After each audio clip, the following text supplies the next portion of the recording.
Welcome everybody to First United Spiritualist Church Tuesday night healing service. We have a very full evening tonight led by the beautiful and highly attuned Rickie Avitan and guest speaker Darlene Bennett. So it's a very special evening on a very deep subject, tragic death and grief. So I'll just start with the announcements before we begin. Following our healing service tonight at 8:30 p.m., we have a development circle with Alan Holmes. And our Sunday morning service is also with Alan Holmes at 11 a.m. And at 7:30 p.m., we have a free messages night. Details of these events are on firstunitedspirit.ca website. A week from now, Tuesday, the healing service is with Diane Haynes, and followed by Development Circle with Ziggy Zhang. So it'd be lovely to see everybody at those events. Thank you so much for coming to this evening tonight. It's wonderful to gather together in this healing space and to feel everybody's presence and support of the space. I would love to invite everybody to close their eyes and just join me in letting go of the busyness of the mind, any busyness left over from the day, to really land in our beautiful space here tonight. Sitting in a space of heart, feeling the support of the others in our gathering, of the greater church community. Just have a moment of silence before we flow into the opening prayer.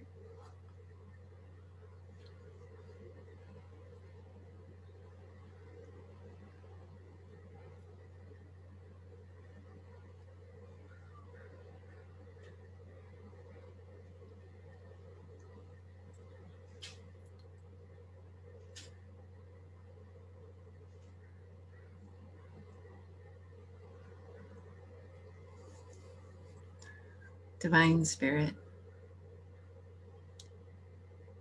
thank you for all of the support and all the love that you show us, for your ever-present embrace, and your guidance and wisdom as we face the challenges in this life, opening up to the light, receiving inspiration,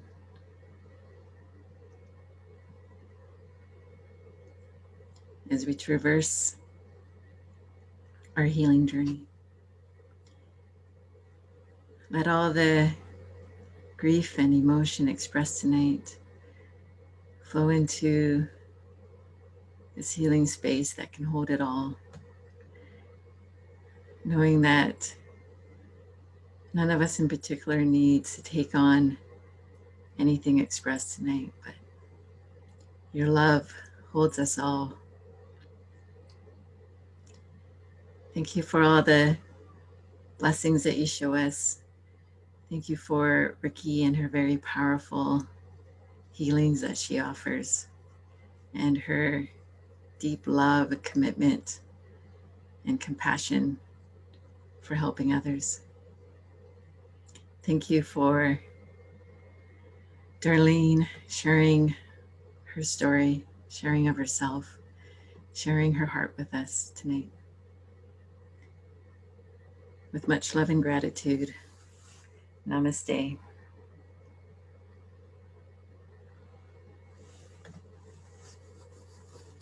Thank you everyone for joining me in prayer. Rickie is a very powerful medium. She's led many healing services, and her life has been dedicated to healing. She's had a long career as a nurse, and now she's turning to spiritual healings offerings. So with that, I'll turn it over to you, Rickie. Thank you very much, Manalai, for an absolute beautiful opening prayer and opening of the space with love. And and inviting us to be here together. And while we're going to be sharing this very difficult topic, a couple of weeks ago we did the suicide and grief, and today we're going to do traumatic loss and grief. It is very important to speak about this subject because it is almost no spaces to speak about this subject unless you move into a counseling or those closed doors, or it's very difficult, or the media. And so today's topic was inspired by several people that I have met of recent and who have endured this very, very tragic losing of their loved ones. And so what is a traumatic loss? I'm going to talk a little bit and then give the floor to Darlene to share her story, experiences, and resources with us. And so what is a traumatic loss? And so I would like to share a definition by Wortman and Latek from 2015, and I'll read it for you. Death is considered traumatic if it occurs without warning, if it is untimely, if it is involved violence, if there is damage to the loved one's body, if it was caused by a perpetrator with the intent to harm, if the survivor regards the death as preventable, if the survivor believes that the loved one suffered, or if the survivor regards the death or manner of death as unfair, unjust.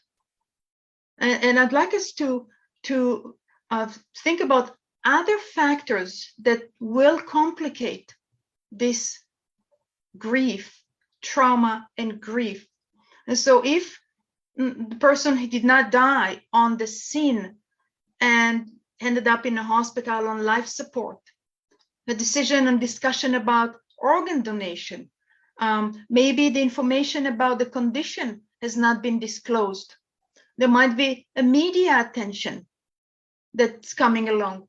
There might be a limited opportunities for support, prolonged court proceedings, having a history of trauma. All of this will complicate further the grief.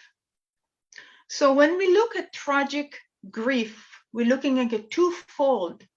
One, they have to cope and deal with the trauma. And the other one is cope with the grief. So we have the trauma and we have the grief. And so it's like one on top of the other. And you find yourself in this big emotional mixer. Big emotional mixer. Well, we also ought to consider the bereaved person prior to the trauma. Have they had other trauma of their own life story? How is their coping mechanism? Is there prior history of trauma in their life? Do they have support system? What kind of support do they have? All of this will influence the moving through the grief and the trauma.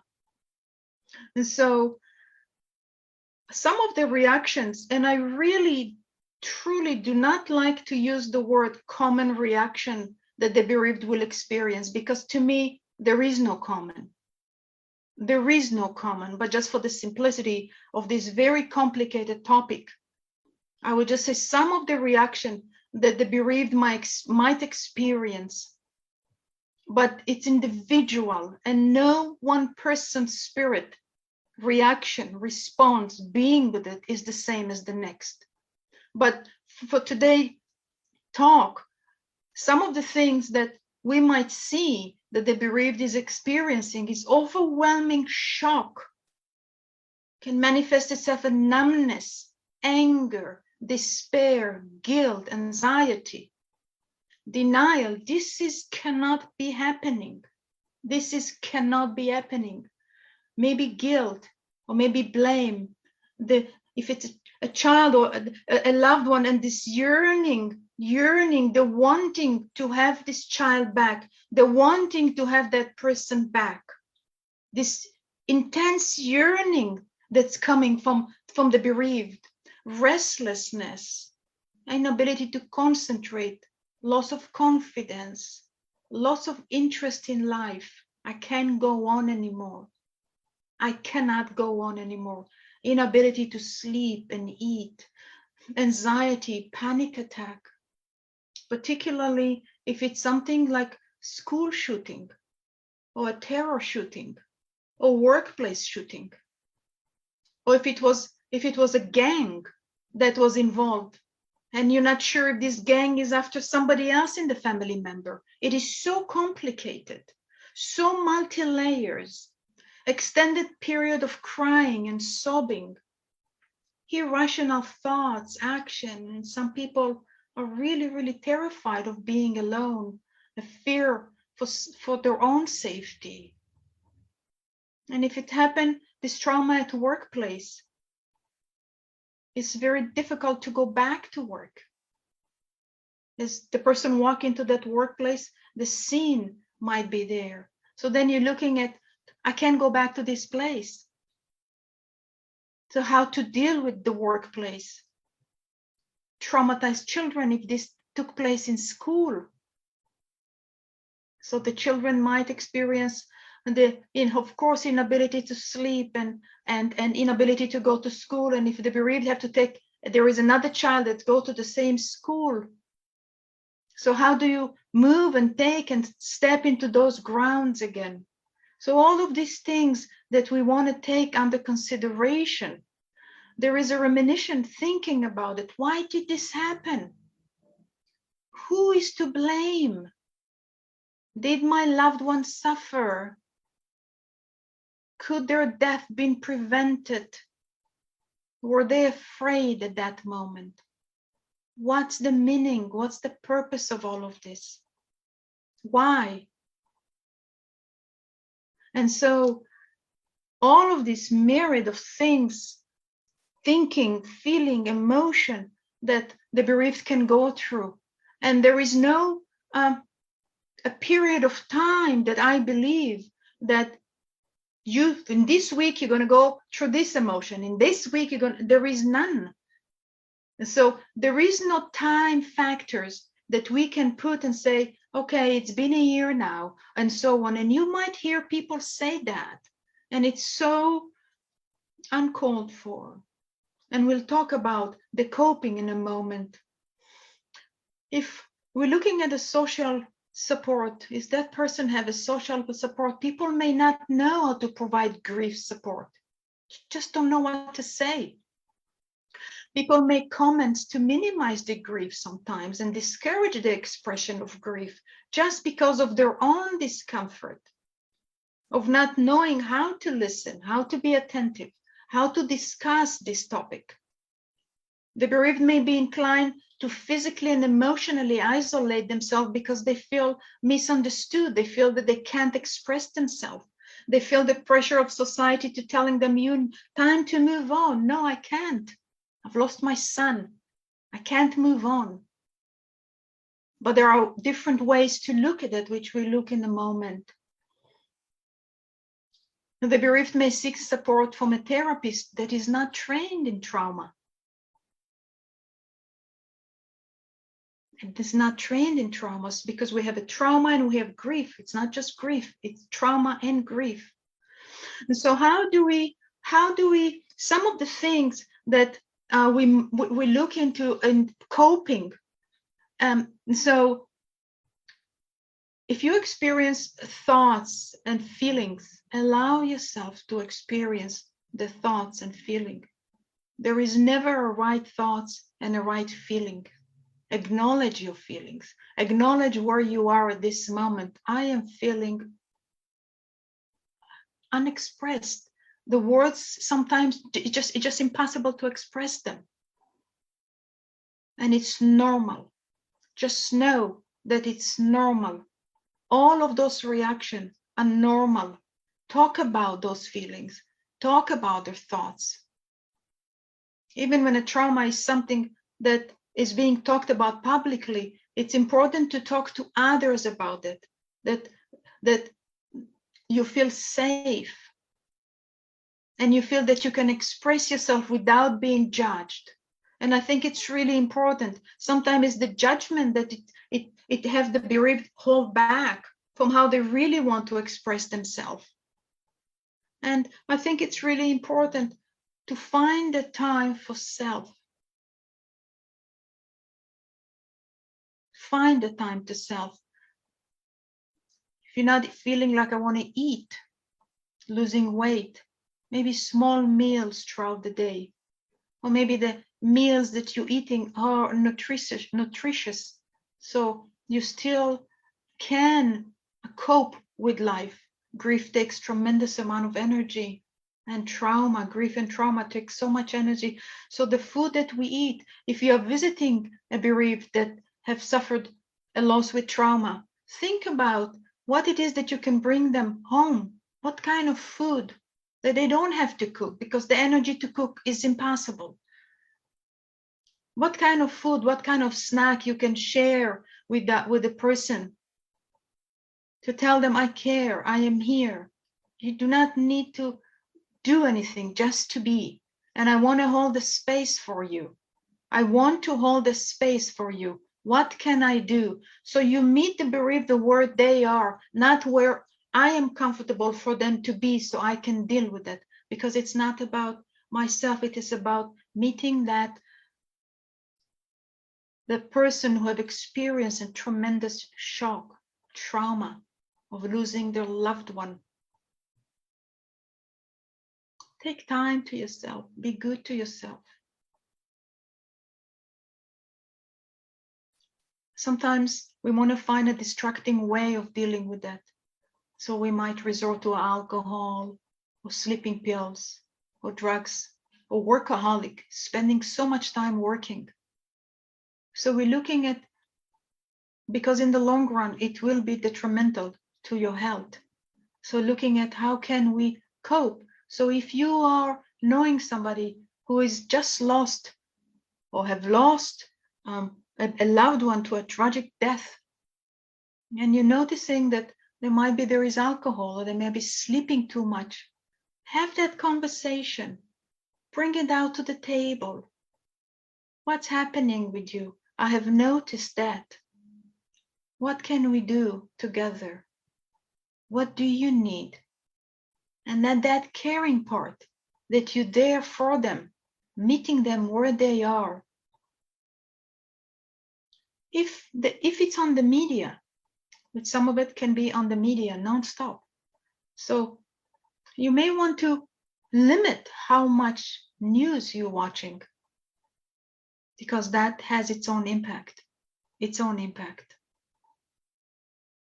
And take action, as Darlene is going to share with us in a moment.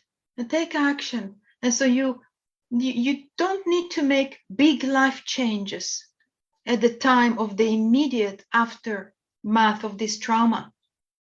But you find ways to express your thoughts about the trauma. So some can be a political action, like Darlene have taken, a community service, and so on. So you can direct that energy in a way that will be beneficial to others and to self, for others, to help them to find ways to cope, to find ways to be advocacy for something that it's related and it's interesting to them, and they feel that they can put that energy into something that they're passionate about.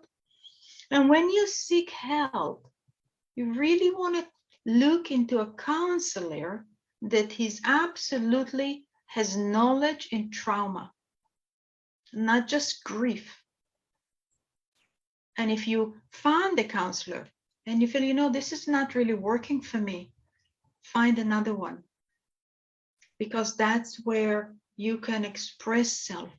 So the counselor that you are working with should or ought to be specialized in trauma and grief, not just trauma, but trauma and grief together. And you just know in your heart, it's time for me to find and to seek help. I need help. I can't do it alone. I need help. So if it's a friend or a loved one that you know that have lost somebody to a tragic death, have that conversation. So from today, I'm truly wishing that we can take some things to support a loved one who have experienced a loss to a tragic trauma. And if it is you that have experienced loss to a tragic trauma, to find ways of coping. And that's my hope from today's talk. And I'm going to have Darlene Bennett, who will share her experience with us and tell us her story, her coping, and how she moved through or moving through this experience. Darlene, may I invite you in, please? Thank you, Rickie. Thank you for allowing me this opportunity to share my story. You've been a big part of it at the beginning, and I can't thank you enough for that. Thank you. I guess my story was 3 years ago. It was June 23rd, 2018. My husband was leaving to go to a work retirement party, and the boys and I have 2 boys, and we were all at home, and we just heard this odd breaking glass sound, and my boys ran out and found my husband shot in the cab of his truck. And I'm a nurse. Paul was a nurse. I ran out and I just crawled into the truck and started CPR. And I'm work in trauma, so I knew his injuries from what I saw weren't, he wasn't going to survive this. And yeah, most of that day is a little bit of a blur. All the police descending on our house, and him being taken away, my boys and I separated, both of us being questioned.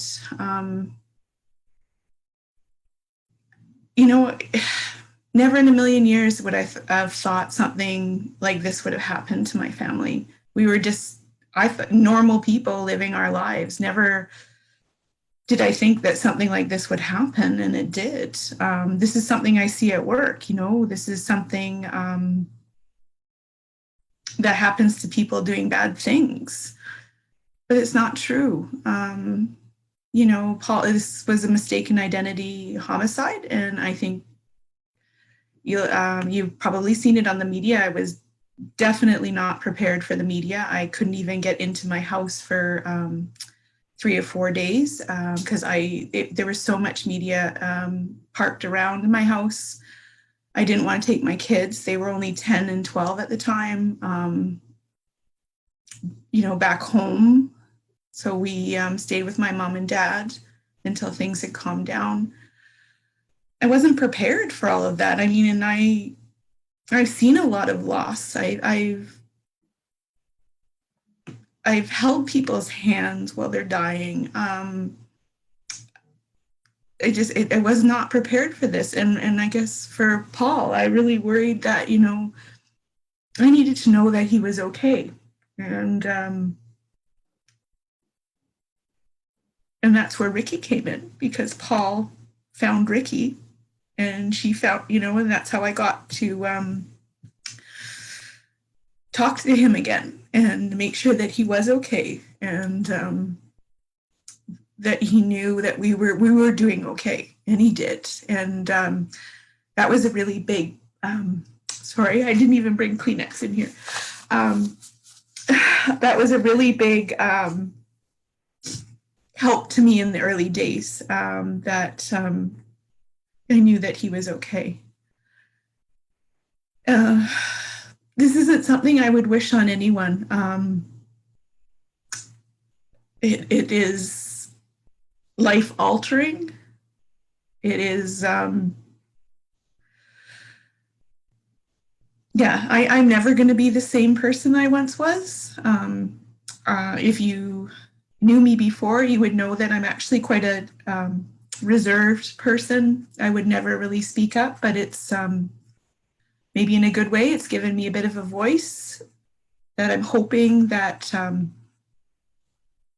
I still have some compassion. I just don't want this to be someone else's journey. And I guess that's what motivates me to talk, to speak, to try to make political change is, no one deserves this ending. No one.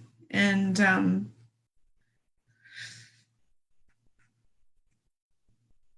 I just don't want this to be anybody else's journey. It's too much. And sorry, I'm getting off topic. And I have good days, and I can function and get through life, but yeah, you're going to have bad days.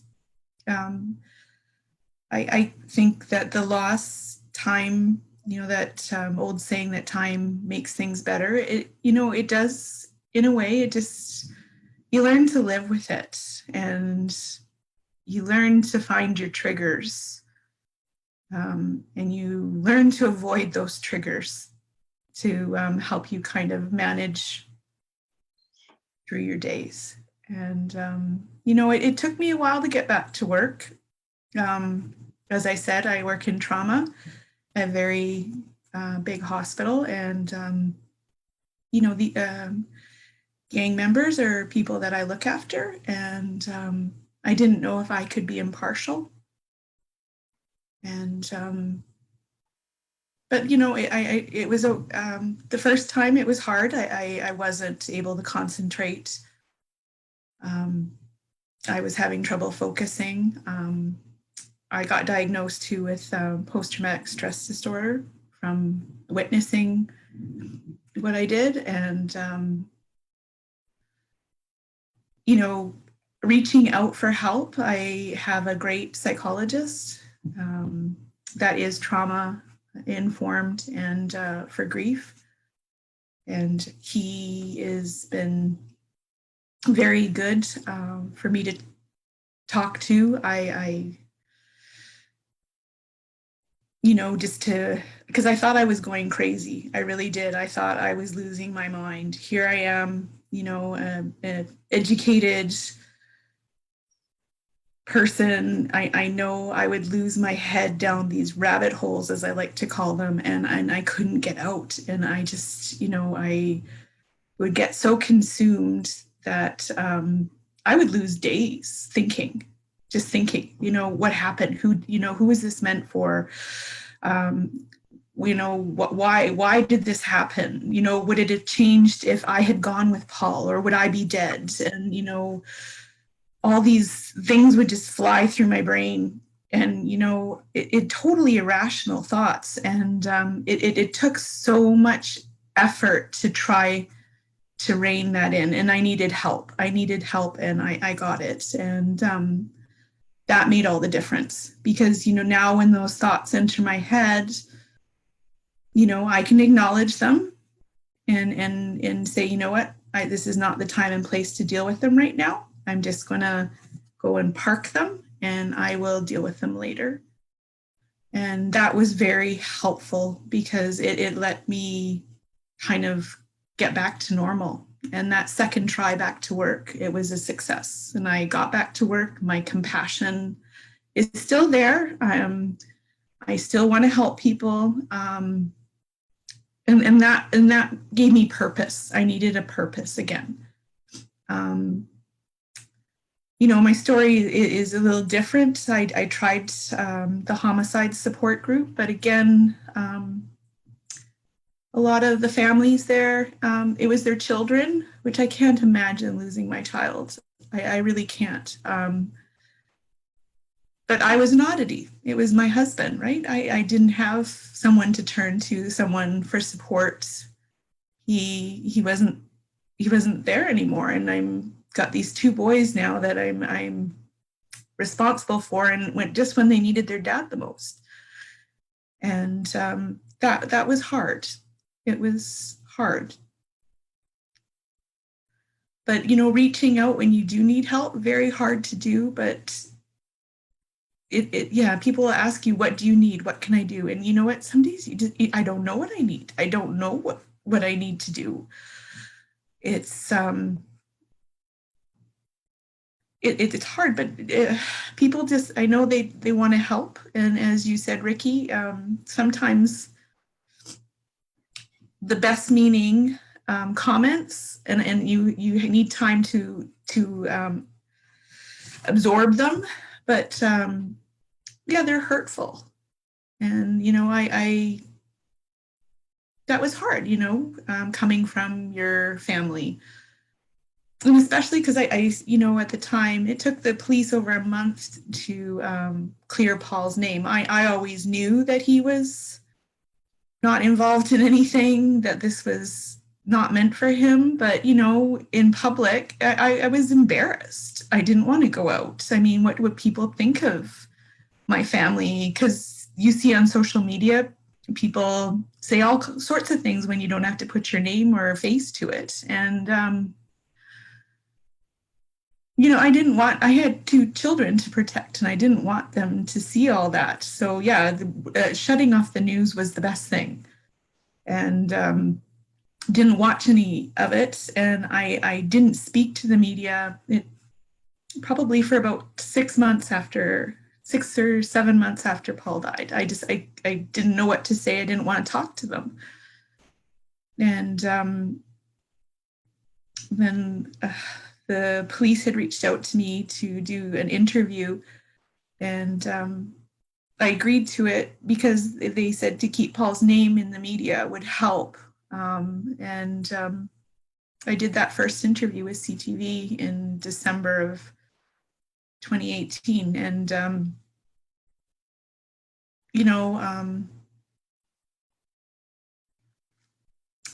I shared a little bit of what it was like and what had happened. And,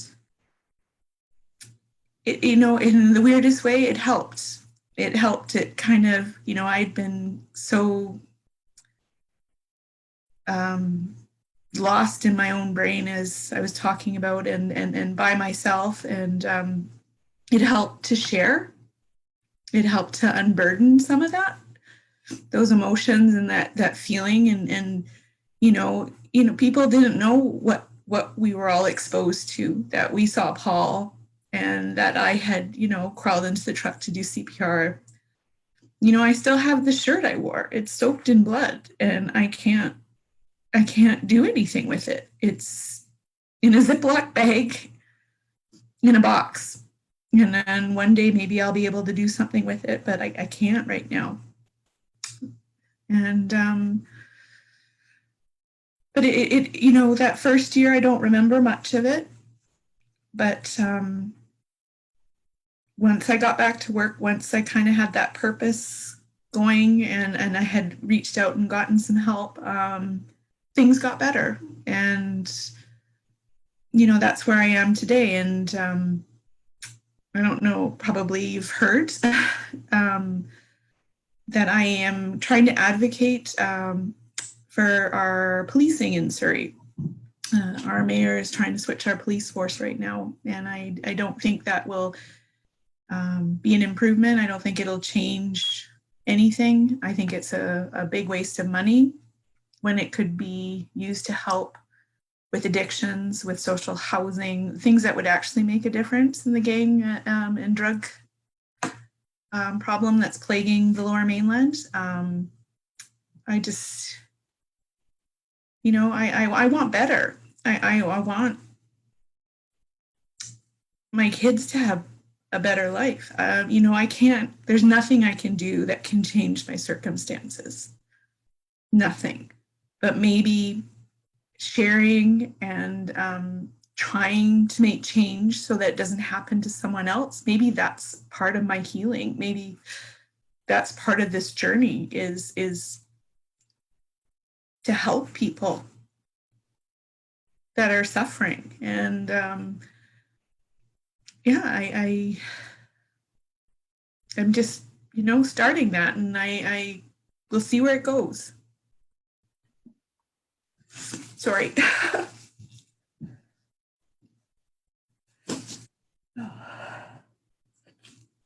Take a breath, Darlene.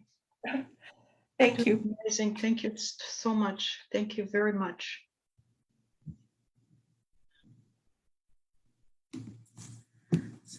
So I guess I hope that any of you that are dealing with a traumatic loss, that this sudden, sometimes just devastating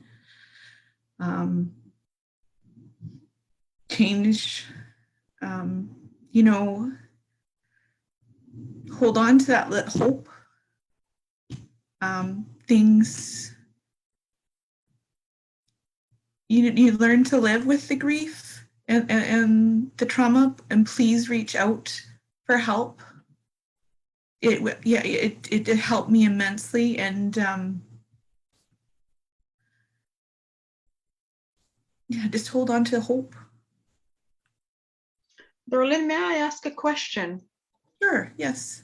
I'm not sure the best way to put it, but so because you just said the grief and the trauma, were you at this point, and I hope that I'm asking this correctly, able to separate the grief from the trauma, where you can move through the grief? Where you felt that the trauma is being dealt with and now I can grieve?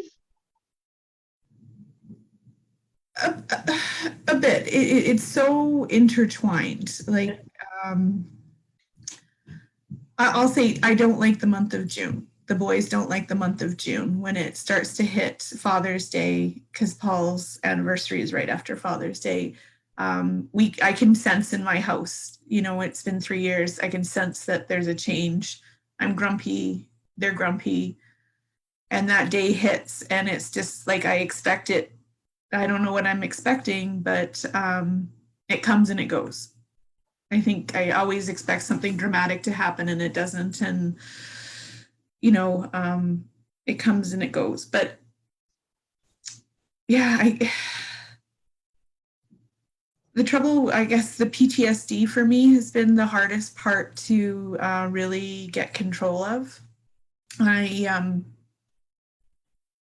was actually very shocked at how badly it affected me, and just, sleeping and self-care is very important. I don't know if I can say, the Calm app, doing a body scan before I go to bed, just to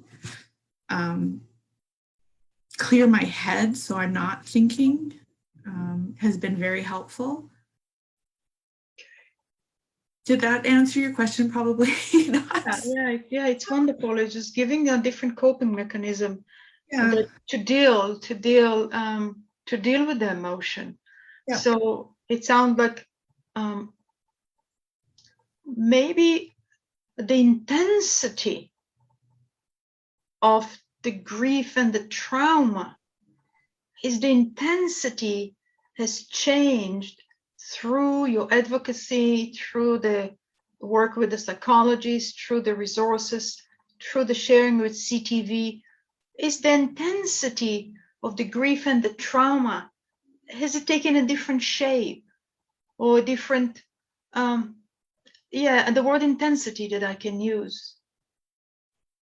Or is it fluctuating? It fluctuates. I would say it's more like waves. For the most part, the ocean is calm, things are good, I can kind of function. Life is fine. And then all of a sudden this wave just hits you, and it's either a trigger, a song that reminded me of Paul,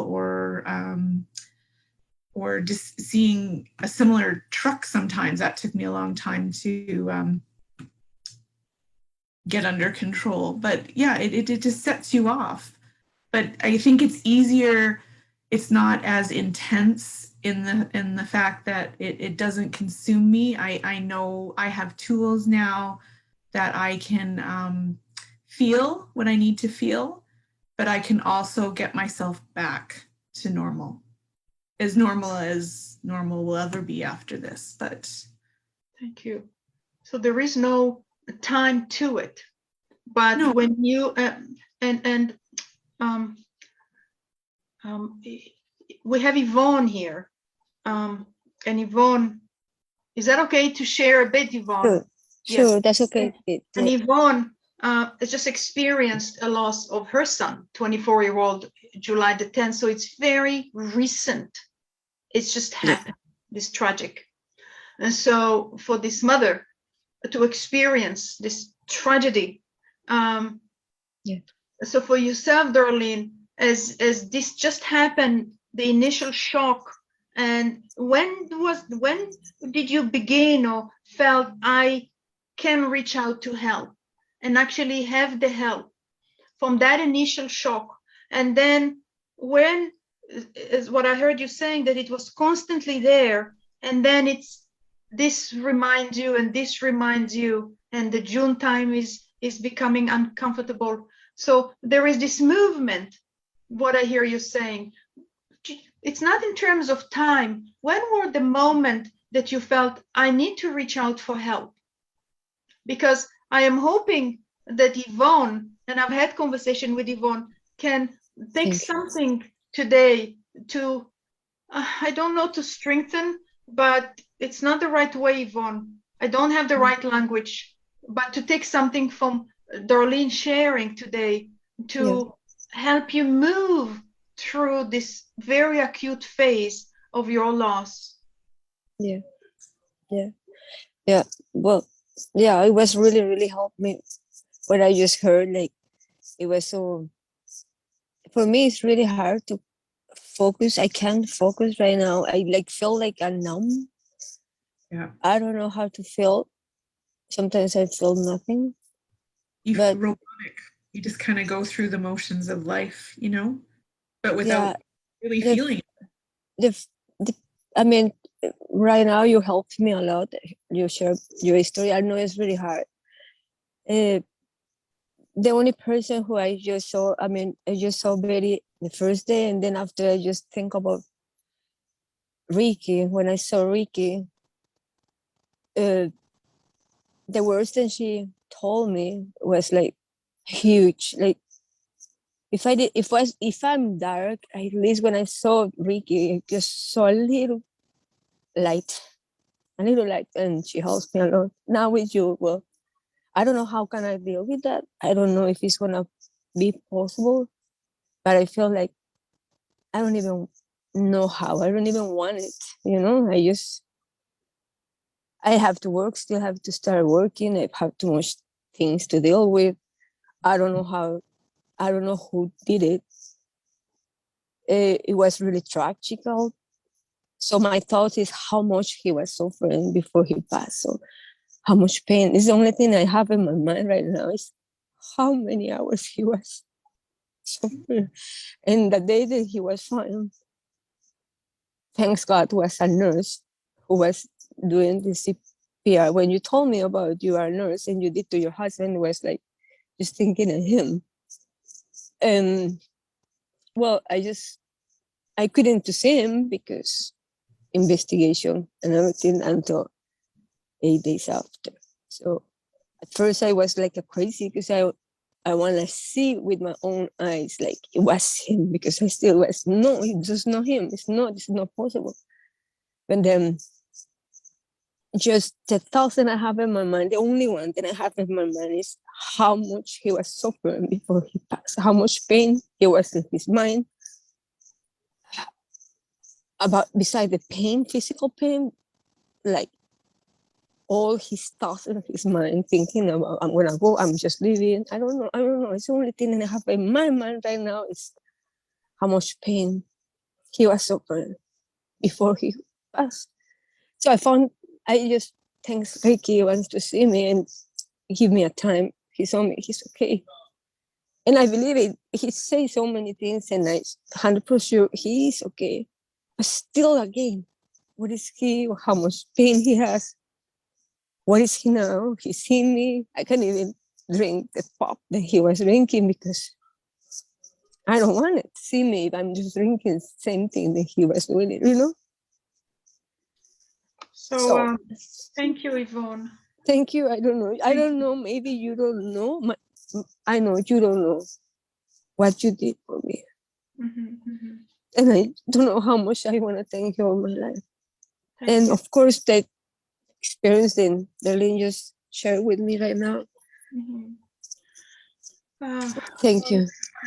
My heart breaks for you. I am so sorry that you have to go through this. Thank you. But you will. Yeah. It's early days, but you will. Yeah. Get through this. You will. Thank you. God would want that for you too. Yeah. And that's what Thank I you. had thinking is Paul wouldn't want me Yeah. lost in my own head, and I needed to still be a mom to 2 kids because I wouldn't have been useful to them. Yeah. And you know, that just kept me going, moving forward. Yeah. It's one day at a time, one step at a time. Thank you so much for everything. I think this topic is it's going to need to take more than 1 hour. It's so layered, but at least we can talk about it here in the open. And Darlene, I cannot thank you enough for the courage, for the strength, thank you so much for being here, and for Yvonne to share. Yeah.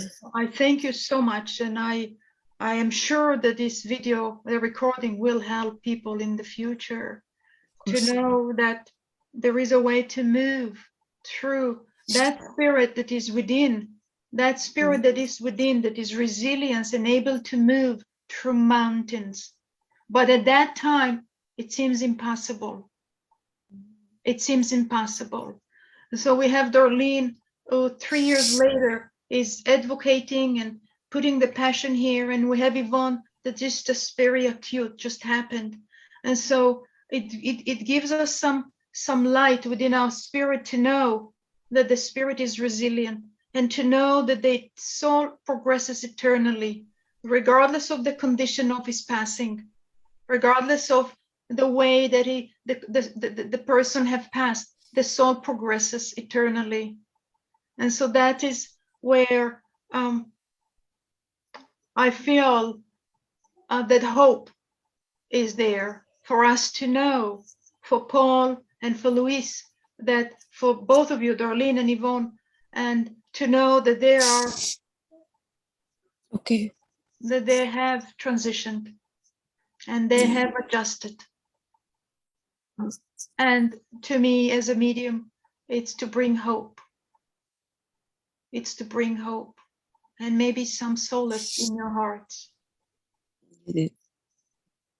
So I thank you very, very much. We're almost finishing here, but I'd like us to just take a moment to sit together, if you don't mind. Maybe we'll just mute Yvonne. So let us just take a moment to close our eyes. Let us move into that place, the sacred place, the all-knowing soul. And let us raise our vibration. As difficult as it might be, let us find the light within. As you move your attention into your solar plexus, finding that grain of light, the seed of light, the seed of love, the seed of knowing that life is eternal. And let us expand this light to unite us together here, where we came together to hear and to share.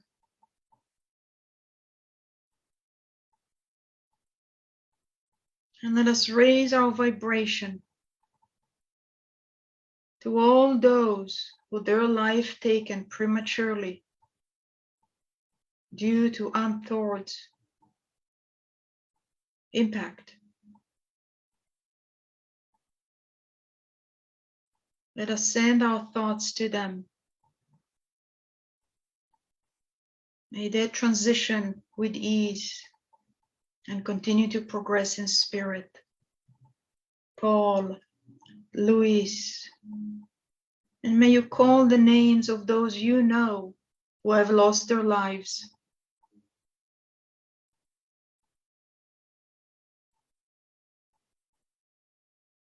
Call their name in your heart.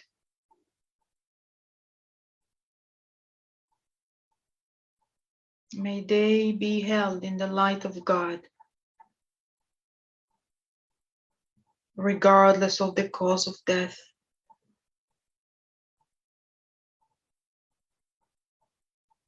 May they find peace in the heavens of God.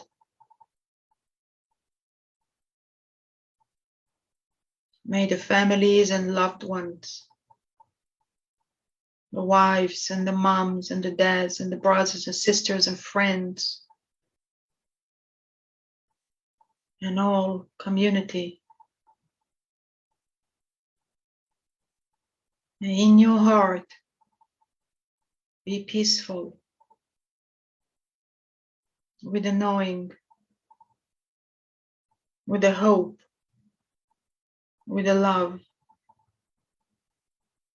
that the thread of love binds you together for eternity.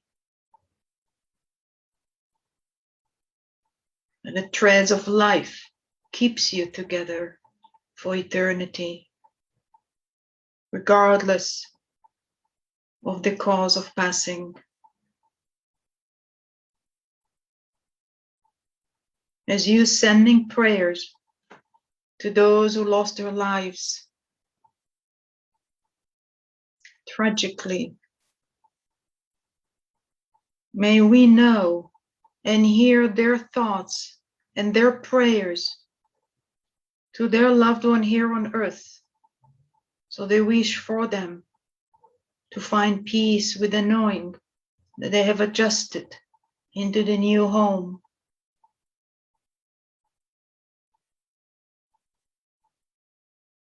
Gratitude to Darlene for being here with us today, with strength, with courage, with love, to know that your story and your sharing help someone else.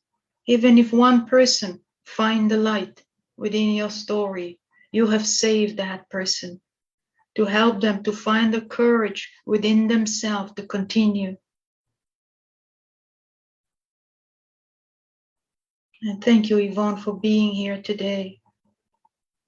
Thank each and every one of you for being here to support, to allow us to speak about these challenges, and to know that we are not alone,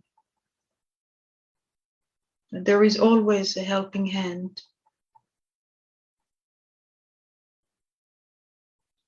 May God be with you always, with his love and light and compassion. Just remember to call upon him. Coming back into your breath, breath of life.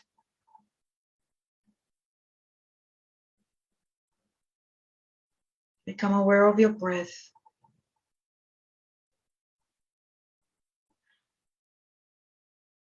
And come back to the here and now, and just open your eyes when you're ready. We have few moments left. Anyone want to share before, maybe a minute? We have a minute or two left before the next session. Thank you very much, Darlene. Thank you very, very much. Thank you. Yeah. Thank you so much for everything you do for me. You did for me.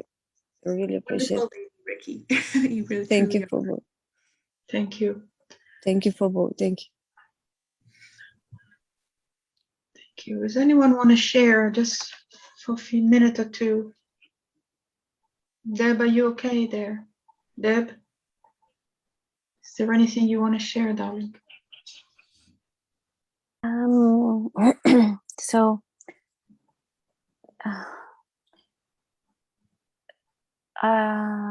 I think listening to what Darlene said helped me in a way that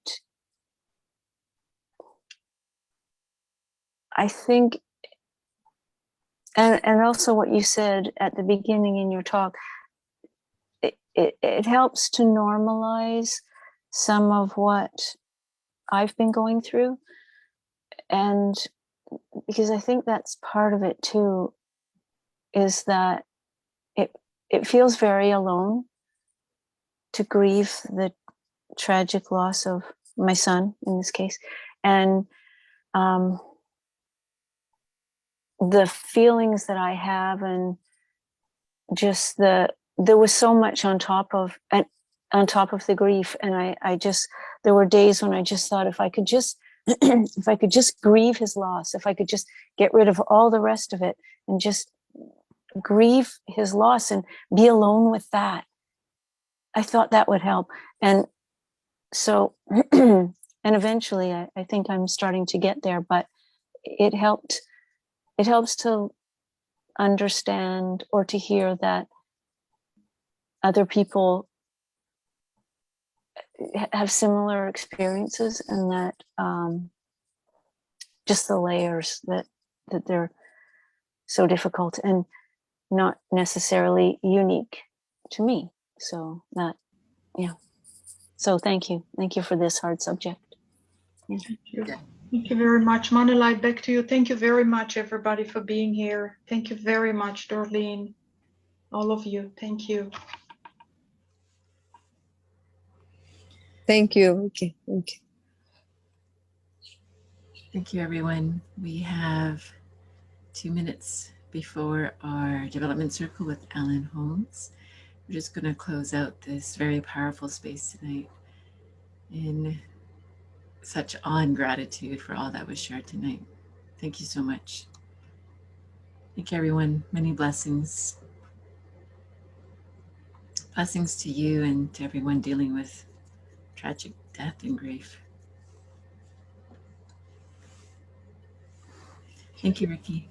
Thank you very much, Manilai. Thank you. God bless everybody.